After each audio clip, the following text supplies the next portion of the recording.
Hey gang, Bill Sheridan with the Maryland Association of CPAs, and this is the purpose of the CPA. This is our weekly hunt for the why behind what CPAs do. We spend too much time, I think, talking about what CPAs do, not enough time talking about why they do it. So we're looking to do our part to help change the narrative about the profession just a little bit. And this week I'm talking with Lawrence Almengor. Lawrence is the controller for the Council for Professional Recognition. That's a DC-based nonprofit that works in the early childhood education space. And he's Maryland born and raised, a graduate of the University of Maryland. Initially went to Maryland to study architecture, but quickly made the move over to finance, got a CPA in 1999, and has done a little bit of everything in the profession since then before settling into his current role. And, having seen so many different sides of the profession has just kind of reinforced for him the fact that he quite simply loves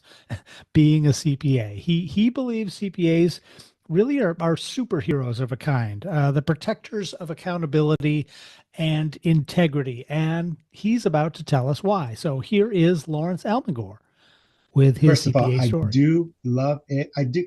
So part of my story, again, back to that I initially pursued architecture. Um, I'm currently at CFPR, Council for Professional Recognition. I was previously at the American Institute of Architects, Oh, and I thought I'd come full circle, right? Like I wasn't an architect, and I wonder if I missed my calling. I feel like I might have missed my calling as an architect, but I love being an accountant. I think it's such a fit for who I am, and a lot of people will think, and listen, high school students or even people mid-career, a lot of people will think it's all about math, and I really don't think it's all about math, especially with all the software doing that for you. Accounting, architecture, accounting to me is more just putting the transaction in the right bucket, putting the right tag on the transaction. Which I remember a couple of decades ago when Tom Hood, not Thomas White, was promoting XBRL. I think yeah, that was an effort at going after just tagging everything. right. So I'm bent towards organized and I'm bent towards categorizing. So it's a good fit for my skill set. And I have a compliance bent as well because accounting is a lot of compliance between the IRS and the SEC and just the government and things like that. It's just about we're clarions. We're the last stand of integrity and transparency. So all that excites me. There's just a weight to the profession in that we're the last stand for the good guys, like I don't even want to name names, but big corporations that are cheating on the emissions tests and things like that. And Enron, that's an easy one to mention because they're defunct, but I don't want to be associated with that, right? I want to have stood before Congress and say, yes, I knew what the standard was. I knew what that transaction substantially meant, and I held my integrity. So that excites me about the profession. Everyone looks at us to say, hey, are these reports right? Are these financials right? Is all above board. That's great. That's a great way of looking at it. And I mean, correct me if I'm wrong. It sounds to me where you're working now, the organization that you're working for, it sounds like a very purpose-driven organization. Tell me a little bit about your why, the purpose behind your work. I mean, what do you accomplish today doing what you do? Sure. So interestingly, like what nonprofit hasn't been on I don't know if the term is pins and needles, but just kind of freaking out, for the lack of a better term, for this quite chaotic week with those executive orders and announcements threatening potential funding for not-for-profits. So it gives not-for-profits pause. You want to make sure you have your ducks in a row, and having your ducks in a row means having accurate financial reporting because you can't know how you're doing. You can't know if you're accomplishing your mission. You can't know if you're properly stewarding donor and other funds if you don't have proper accounting. So just even, I remember Tom Hood used to joke about this back in the day. Like, there's nothing like a bank rec. You just fist pump. You still fist pump from a simple bank rec because the bank rec and cash is the foundation from which the rest of the general ledger and such build. Yep. So yeah, reel me back in, Bill, if I'm wandering from the Not at question. all. No, this is great stuff. Yeah, I love it. And that, yeah, that I've spoken to a few people who work in the not-for-profit sector who say the same thing, that, the finances are really a driver and an easy tell to find out, are you accomplishing what you as an organization are tasked with accomplishing, it's there's really, I don't want to use or be flippant about it, but a kind of a superhero type of aspect to it, where you're helping them achieve their mission, right? And in Right. a sense, that means that you're helping, you're changing the world in a certain aspect as well, which I find, inspirational. So Yeah, let's you and I not take away from the fact that it is quite vital. You don't see that for sure every day. It takes courage for a person in the seat of the accountant, the controller, because there's so many pressures, especially in like a hard business and economic climate. I don't judge people. You don't know what you'll do until you're faced with that situation, but it takes courage to have to stand up against pressures and threat of livelihood and such to just uphold the calling and the license.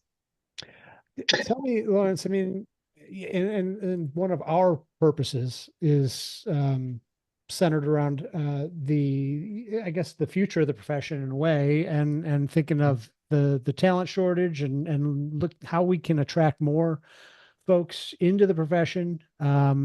And so I'm kind of curious, if you were sitting down with a young person, a high school or college student who's trying to figure out where they're focusing in terms of a career path, what would you tell them about accounting?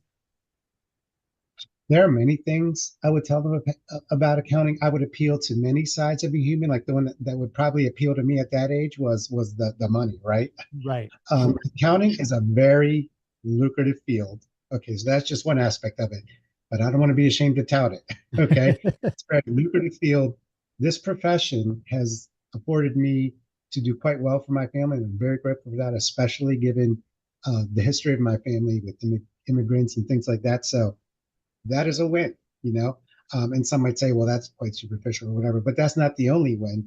Um, there's job security in that, as we're talking about the pipeline. There's like challenges in the pipeline. But what I also love about accounting and the CPA designation license is in the marketplace, in a business, there's HR, there's marketing, there's accounting, there's engineering. And engineering might be like accounting because that's also licensed. But you can go from accounting to all those other departments to marketing to, but you can't go from marketing and jump into the accounting seat and know the skill set. It's a very technical skill set. Not to belittle the other professions, but it's just a matter of fact. It's a very specific and ever changing skill set, and thus the licensing and such. And I would really want to try and drive that point to high school students. Like it's a very foundational profession from which you can jump off in so many directions, which not every other profession or study has or offers. So those are just two aspects. Those are two big aspects, and They and are. and I love that. You're right. There's so many doors that are open to you once you've got that foundational knowledge. It's a great way of looking at it. And with all that in mind, I mean,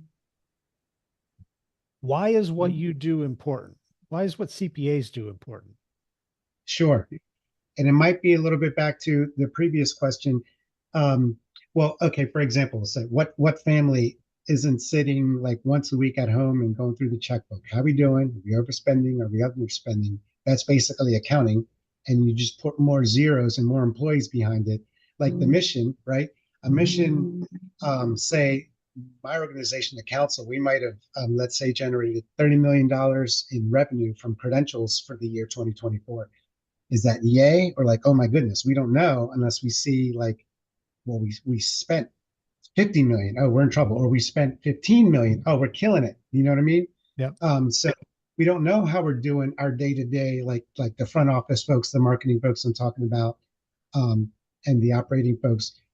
They're doing their thing, and we don't know the result of its efficiency or effectiveness till it passes through the financial statements, the balance sheet, P and L.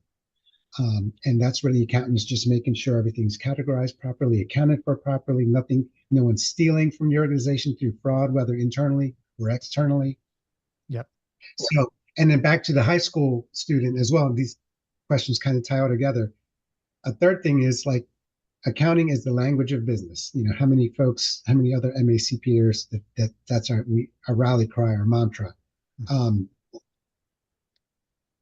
like it's all about money for the business as well, and that all passes through the accounting department. So that also adds to job security. But we are just the foundation of an organization. No accounting, no organization, no mission, no anything. Great stuff there from Lawrence Almengor. So glad he could take time out of his busy schedule to be here today.